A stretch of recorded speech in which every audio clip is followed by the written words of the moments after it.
Welcome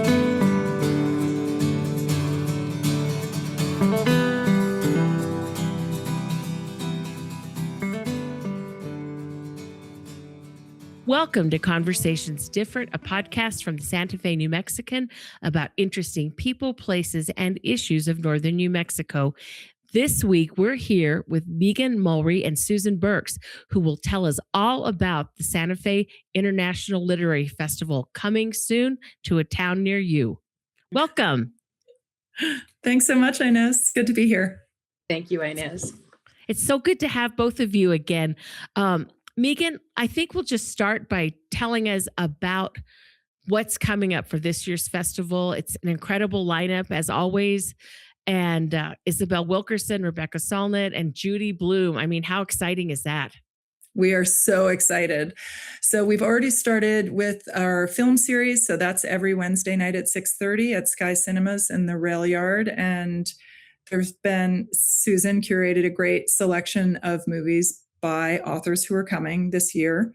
And then the week of the festival, we have more events kind of peppered around the city. There's a reception for Alison Bechtel at Dan Cooney Fine Art. There's a talk at Pi Projects, and Scott Simon of radio fame will be doing a book event at Collected Works on Thursday night. And that's all before our official festival starts. So we're doing more of those kind of lead up events around the city.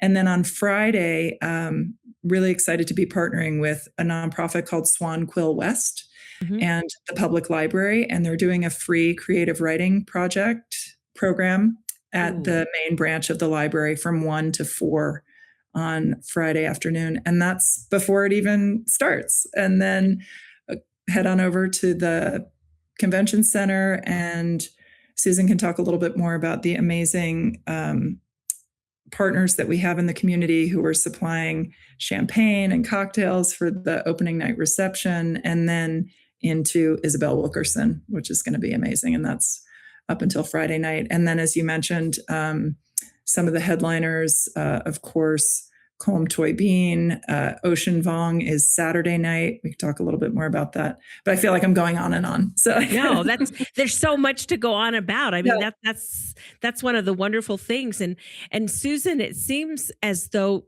as Megan was talking about, there's so many events associated with the festival. So you can, go hear the talks and also, eat at an associated restaurant or take one of the literary day trips. Those sound amazing.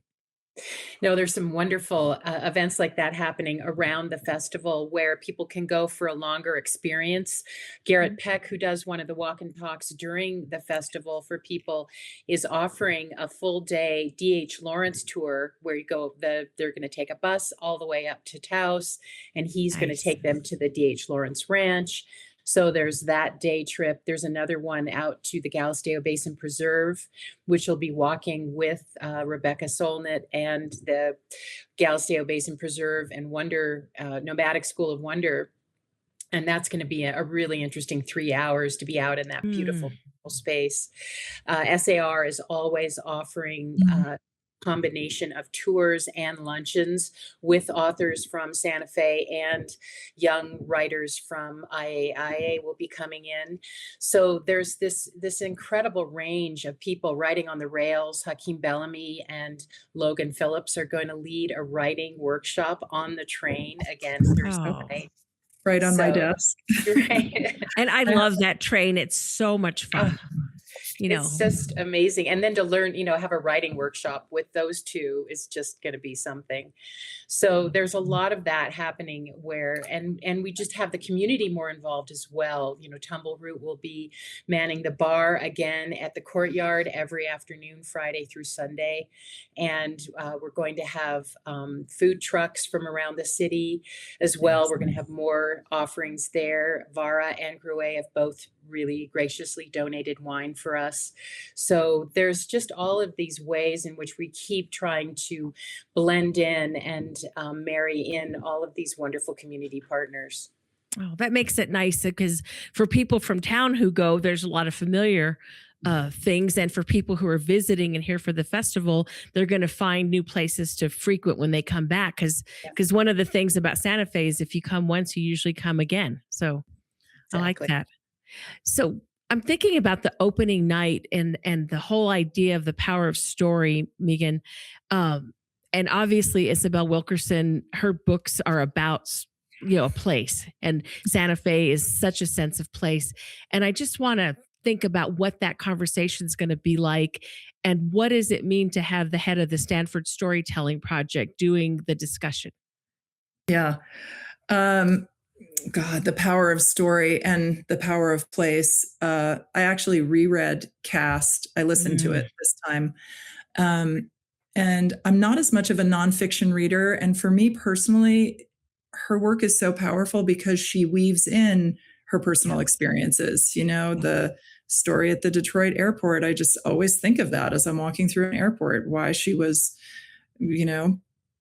picked by DEA agents to be harassed, and just little moments like that feel so personal to her experience, but actually make it universal for all of us that have been in situations that are threatening or uncomfortable. And then obviously that's micro. And then at the macro level, where we are in the current political and cultural climate, I think these authors, I've been working on my opening remarks as well. And there's this theme that comes through where it is that these very personal narratives, Ocean Vuong, Judy Blume, really based and anchored in personal experience, but then become these powerful stories. So I think that's where it ties in with Jonah Willingans, who's the head of the Storytelling Project at Stanford. He teaches her work in his classes, so he's intimately familiar with sort of the structure, and she is interested in talking not just about the content of her work, but her life as a writer. Right. There was one anecdote that she told, I think it took her 10 years to write The Warmth of Other Suns, and when we were talking with her agent about possible topics, what it's like to do anything for 10 years when you don't know what the outcome is going to be. Will anyone ever read this? Raising children. We're all we're doing all of these things as faith in a way. So I think there's going to be a really rich opportunity for discussion there. Yeah, I had the opportunity to hear her once at a journalism conference I went to, and I really think people are going to come away with kind of what you guys try to do, is that you think about what you heard. It's not just that moment, it's a prompt for future discussions. Yeah, I love that. Yeah. So Susan, I'm thinking about, you're the event producer, and you're putting all these pieces together. How's it going, Susan? How are you doing? I have been involved with the festival since the very beginning. So part of it is I sort of know what to expect. Megan is such a fantastic executive director. So there's a lot of great guidance there, and we have an amazing team as well. And so there's a lot of really good communication. And so and then the other part of it is just fun. It's like we build a new house every year, even though we have the plans. It's a brand new dwelling, and it's a brand new experience. And finding the ways to pull all of those pieces in I find it very exciting and rewarding. Yeah. One of the things, since you've been there since the beginning, Susan, it was a success from the get-go. And how does that feel, having worked on it and seen it grow and expand and just maintain? I find it totally amazing. And what's really fun is that everybody remarks on that. I think there's this sense of feeling of belonging that everyone who's been coming, and even people who haven't come before, they feel like they're part of something unique and special. And so I really feel like that building of the experience and watching every year a whole new slew of amazing authors. It's like, how did we do that again? So there's a lot of fun to it. And I like the hair raising part too, I have to say. That's right. You have to deal with a crisis every second, right? Yeah. I just signed an email. Will we survive? Question mark. But we will. Instead of the wolf, it's will the book survive, I guess.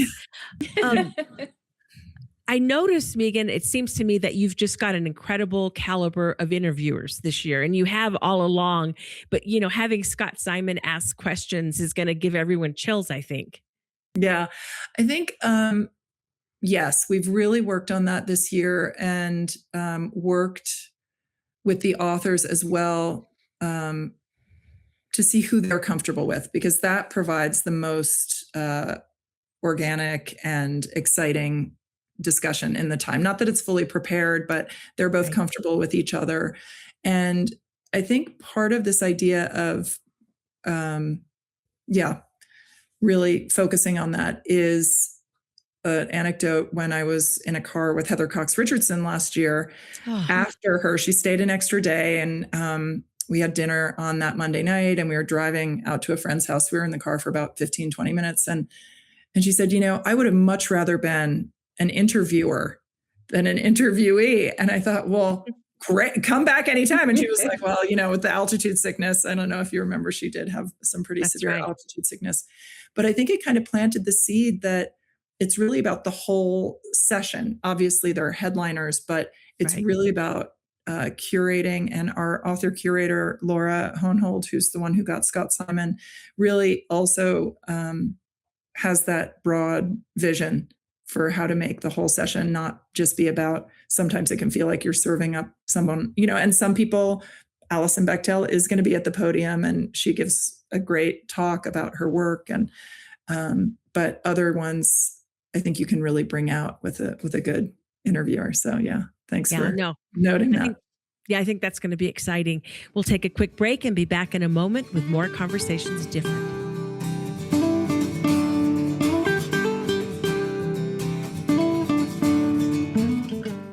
We make renewable doable. We're positive energy solar for a cleaner, brighter future for all. Positive energy's the right call. Feel good about your energy bill. Help save the planet too. Your trusted solar company, working hard for you. Generate positive energy. Positive energy solar.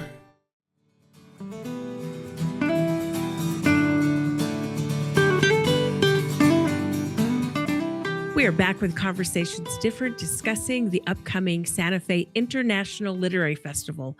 One of the things, Megan, we were talking about in the break is the quality of the discussion and how it's different from just an author perhaps speaking about his or her books, or even like a kind of a journalism-y interview, rat-a-tat-tat, tell me why you wrote this.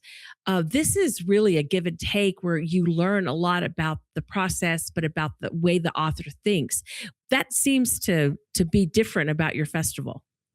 Absolutely. I'm just remembering a couple of other notes. So a group of us took a few days of holiday and went down to San Miguel de Allende. They have a wonderful literary festival. I encourage their sister city of Santa Fe as well.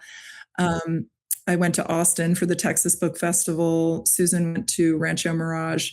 And there's huge ones like Los Angeles and Miami, those are citywide.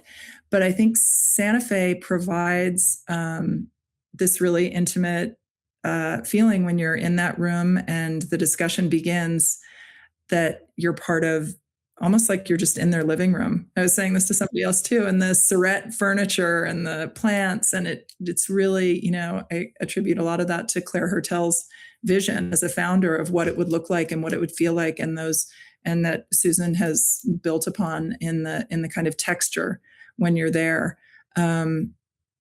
Yeah, and I'm thinking of a couple of other sessions. Ada Limon, who just stepped down as the U.S. Poet Laureate before Arthur Z., she is going to be on stage with Jake Skeets, who is the Navajo Poet Laureate. And it was kind of figuring out, they know each other, but haven't really been in conversation. So that feels special to have those types of pairings that people in Santa Fe are going to get to enjoy.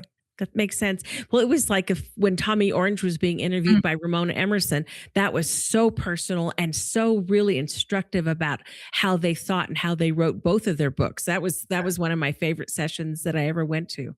Yeah. You know? Yeah. I've heard that was wonderful. I'm sorry I Yeah. didn't see it in person. Yeah, it was good. It was good. Susan, I'm thinking about how people are going to go and obviously buy books, get them signed, all of that. And it's usually in the lobby. Is that going to happen the same way this year? And how will that work?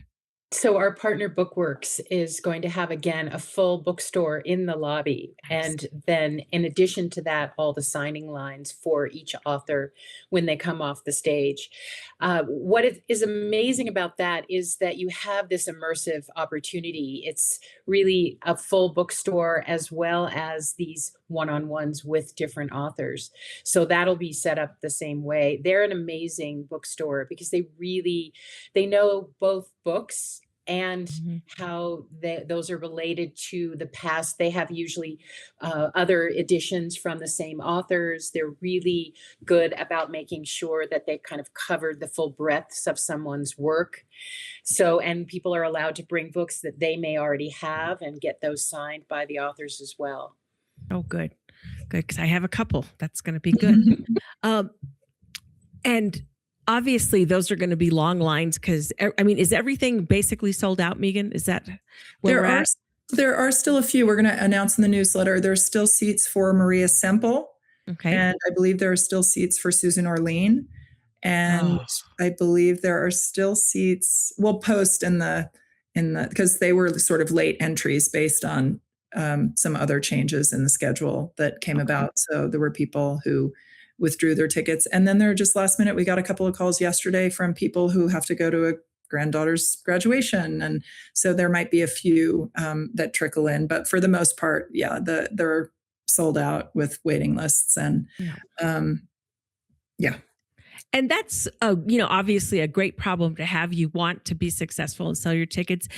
But when they sell like in 2 seconds, practically, you probably are thinking about how can we do this and make it accessible to as many people while still doing all the other things we need to do with fundraising, et cetera.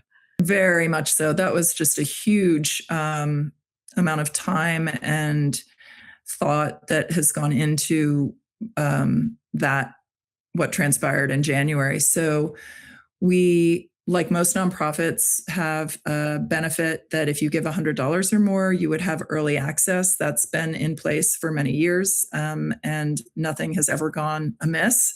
And this year there were 3 sessions out of the 22. So not all of them, but there's this perception that the whole thing was sold out before the general public could get to it, which Yeah. wasn't the case. But it's true that 3 were, and they were Judy Bloom, James McBride, and Ocean Vuong. But the rest were available to the general public starting the following week. And then a lot of them sold out within an hour. So people would kind of have their cup of coffee, go to the website, and that was the opening day.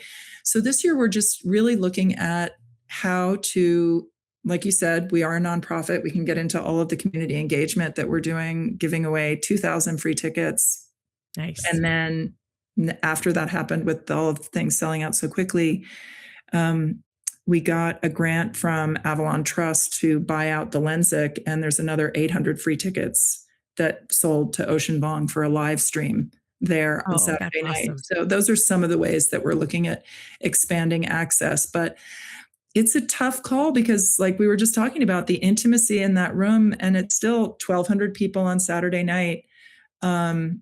That's sort of what people love about the festival. So I welcome anyone who's listening to this to write to us. And I've had lunch with people. I do want to hear from the community, and our development committee is working on it. We have a ticketing task force that's working on it. But the truth is demand is outstripping supply. So Yeah. that's kind of the Taylor Swift concert messaging that we're going to have to send. Get up early. Sorry, get ready and get your modem open so that you can get your ticket. And yeah, I mean, that is a lovely problem. It's better than not having anyone want to buy your tickets. Of course, yeah. And it's another thing, what you say about the intimacy is if you, let's say, had bigger arenas, although I'm not sure what is bigger in Santa Fe because we don't have those kinds of venues, do you have smaller, maybe you have different auxiliary ones around town, Exactly. use other, when the Midtown is developed out, there'll be the Grid Garson, there'll be other things.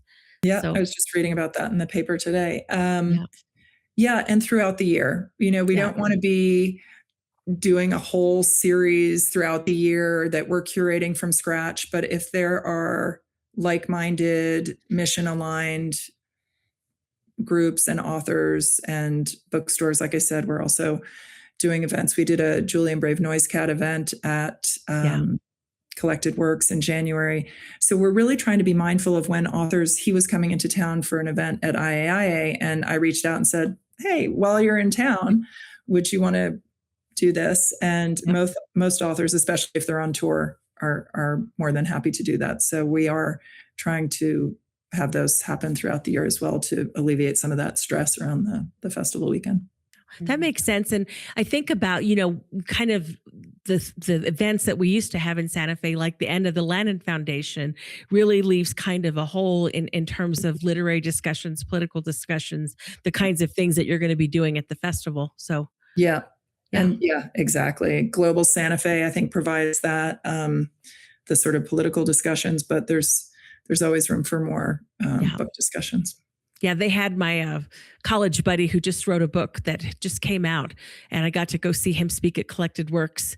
And it's always fun to see somebody it's about the missing atomic bomb that was flying from the United States to England. It might have been hidden, and they didn't know it was coming, and it went down in the ocean. So, And it's anyway, still there.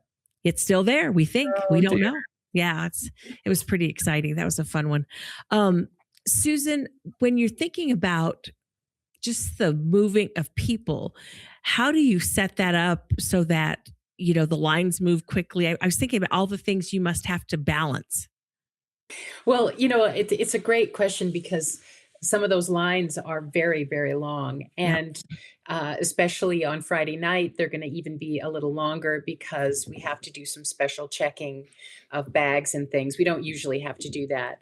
But we have a couple of things that we've set up. First of all, we are going to have more coffee closer to the lines. And then the really fun thing is something that we started last year, and it's on a collaboration with Leopold Writers, where it's something called Write Your Story. And if people sign up or opt in, then they get a text to their mobile phone before they go into a talk with a quote by that author and a prompt to reflect on or write something about how they are impacted by that quote. And it's a wonderful way to be a little bit preoccupied and a little bit more stimulated around just the whole experience that you're about to have with this author. And Leopold is so amazing the way they set up a whole website for this. They collect all of these little writings that people are able to do during this time. And then they publish a little pamphlet online around it so that you can see all of the submissions that have happened during the festival. Oh, that's going to be a lot of fun, and Yeah. it'll probably inspire people to go home and think some more about everything. I like that. I like that. We'll Yeah. take a quick break and be back in a moment with more Conversations Different.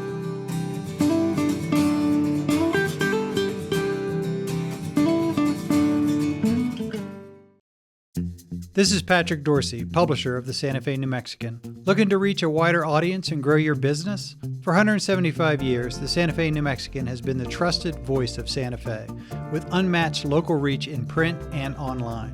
In addition to our long-standing, independent, family-owned newspaper, we have a full-fledged marketing team with the expertise to help you succeed in the 21st century. From traditional print to precision-targeted digital advertising, we have the tools to connect you with your ideal customers. Partner with us and see the results for yourself. Advertise with the Santa Fe New Mexican and unlock your business's full potential. Visit us at santafenewmexican.com/advertising or call us at 505-995-3852. Thank you.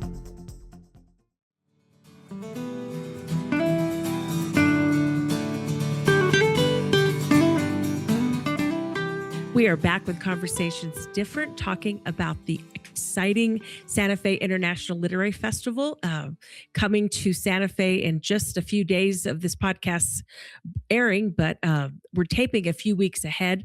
And we were talking before the break, Susan, about, Friday night is going to be a little longer because there's going to be, just a little more checking as people go in. What are ways that people could maybe cut the lines down as they go through whatever security you have? So just on Friday night, I think the best thing is don't bring a bag, like bring your phone. We will have water inside the venue, so you don't have to worry about having a water bottle.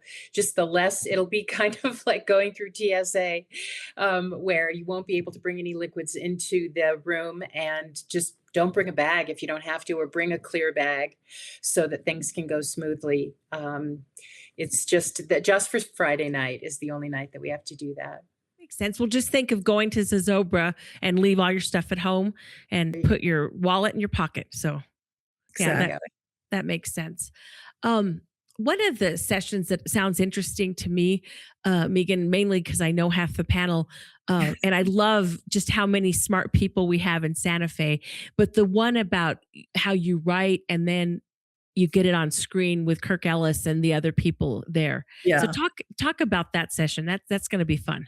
Well, again, I was going to, because we started talking about so many international authors, but we've also tried to weave in all of our amazing local authors here. And that was super easy to do with the screenwriting panel. So Kirk Ellis and I met to talk about, and I'm sure all of your viewers and listeners know, he is the screenwriter who wrote John Adams, the HBO miniseries, and also Franklin.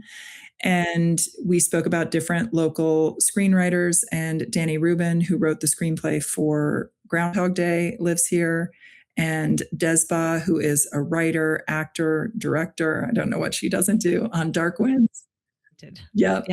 And then from regional, Craig Johnson, who wrote all of the Longmire books, is going to be joining that panel as well. And we just wanted to expand the idea of where stories come from, where these, the inspirations and the narrative arcs and the character development and all the things that relate to both books and other narrative forms. So that's exciting.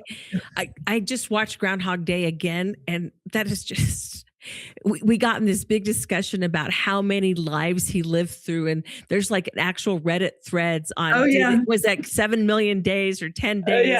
Danny said he gets all sorts of people who know way more about it than he does. Yes. Contact him. My son, I think, is one of them. I had no clue there was this intense discussion about that. So that'll be a great panel. And of course, Kirk just has his recent book about Bonnie and Clyde out. So that's They Kill People. What a great title. I know. It's a great title. Yeah. Yeah, I'm excited for that as well. And a couple of the other panels, we're doing an environmental panel with Caroline Fraser, who's a local Santa Fe author, award-winning author. She wrote the book Murderland. Ooh. And then Mariah Blake and Laura Paskus, who's a journalist in Albuquerque. Yeah, incredible writer about water and the environment. Laura's really, really, really very good. Yeah. And then there's the poetry panel, which is thanks to a grant from the Witter Binner Foundation for Poetry. And that's with Leah Ullman, Amma Kajo, and Rick Barrow. And it's interesting as well because it has to do with poetry as it relates to photography and the history of photography. So there's a nice kind of intersection there and we just are doing a little handout for that one as well. So anyone who's going to that is really going to be inspired, I think. Oh, nice. And I think that really kind of plays the power of words to create a visual picture with actual visual pictures. And that's going to, that's going to be good. And I wonder how many cities in the United States, especially little cities like us, have as many great poets associated with it. I mean, we have Arthur Z, Joy Harjo, is connected to Santa Fe. I mean, what a place. Yeah. And we just saw Julia Alvarez. She doesn't live here, but even having that caliber of writer just kind of coming through town and doing a reading at Collected Works is kind of really says something about this town and how it draws people from all over and those who come and stay as well. No, I think Garrett, the one who's doing the tour to the D.H. Lawrence Ranch, he also does a Willa Cather tour in town. And she was an example of somebody who got inspired by the Southwest and wrote things, even though she went back to her, Midwest roots. Yeah. So I think people, especially who haven't been here, are always inspired when they see the skies and the light, Absolutely. Susan, what are some of the things, let's say you're waiting for your panel, you said there'll be food trucks and Tumbleroot, which is lovely because it has non-alcoholic drinks that are really good if you've never had like the root beer and things like that. What other things are going to be around the convention center just for people as they, come to the festival? Well, like I said, there's going to be Wolf and Mermaid will be there with their coffee truck. We have another coffee odd box. We have 3 food trucks that will be serving food throughout the day. So you can have a variety of foods that will be there. And I think the bookstore is always a place where people go and mingle in between the talks, because they're not always attending every single talk. And then the courtyard is full of tables and chairs. So even without the courtyard reception towards the end of the day, it's a great place for people to gather and talk and sort of share what their impressions were from the session they just saw or about to see. Yeah, I love that. I just wanted to add also about the bookstores.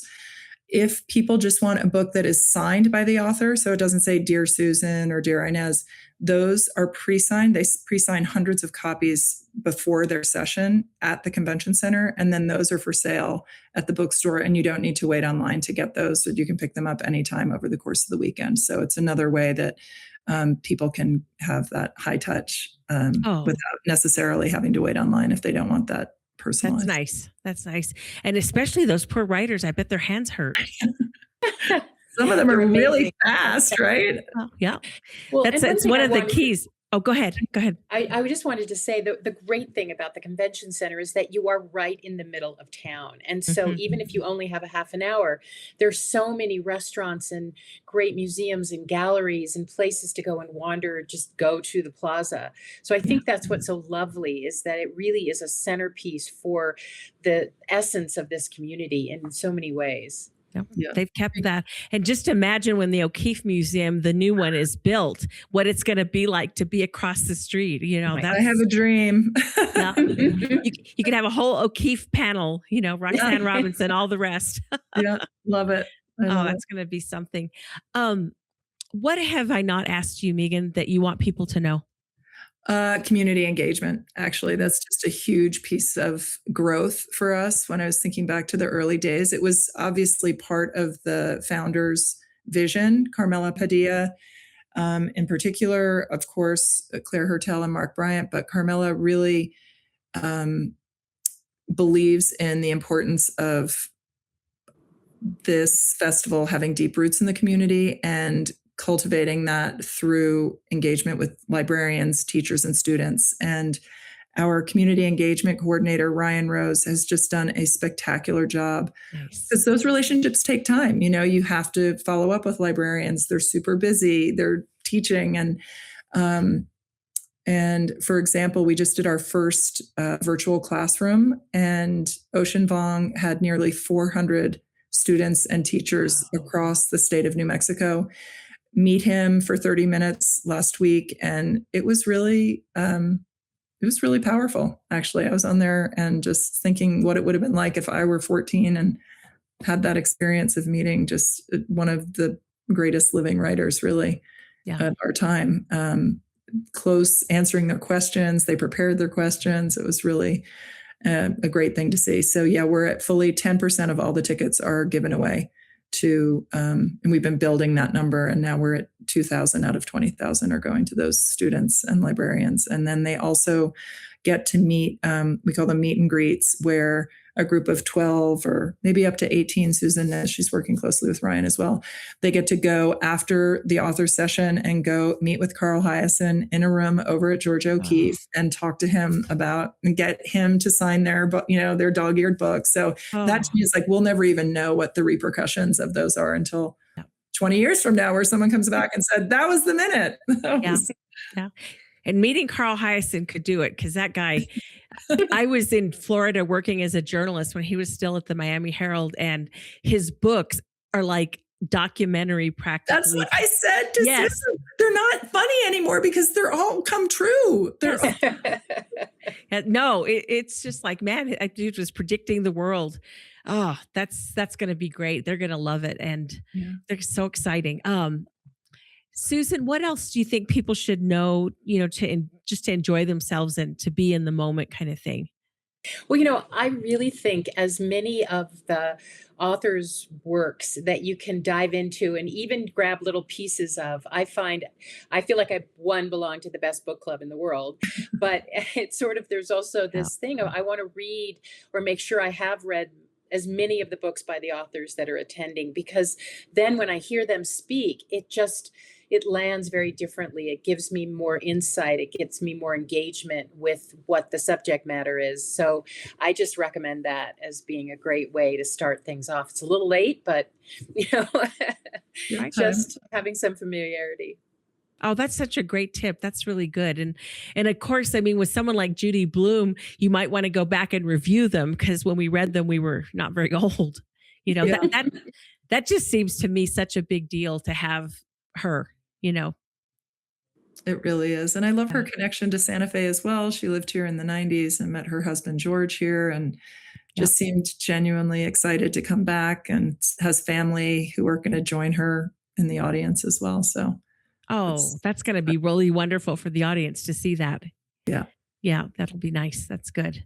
And again, going back to the idea of Scott Simon doing some of the interviews, I mean, how wonderful is that? To hear a conversation crafted by a master, because he's as good at what he does as writers are at what they do, Yeah, absolutely. Yeah. And I think it's the same. Yeah. Rebecca Solnit's going to be in conversation with Ocean Vuong, and they know each other. And it's that same idea of drawing out new things that we may not have heard before, and having a journalist do that is exciting. Yeah, I think so. Any last words, ladies? What else do you want people to know or think about? Just have fun. I just hope that everyone who comes to the festival campus and the convention center just has a wonderful time. Nice. Susan? No, I agree. I feel like it's a great chance to be expanded, to see the possibilities, as well as a deeper understanding of what we all are grappling with in our lives and in the world. So to be open. Yeah. That's a really great description, to be expanded, because that's really what the best of reading does for our brains, is it takes us places we haven't been. Yeah. Nice. Well, thank you so much. This has been another Conversations Different. We'll be back next week. Thank you for listening to Conversations Different, hosted by me, Inez Russell Gomez, editorial page editor for the Santa Fe New Mexican. Our weekly episodes would not be possible without your support. We hope you enjoy them and keep listening. New episodes drop every Tuesday.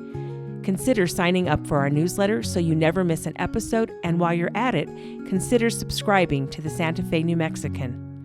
Our podcast is available by visiting our website, santafenewmexican.com/podcasts, or wherever you get your podcasts.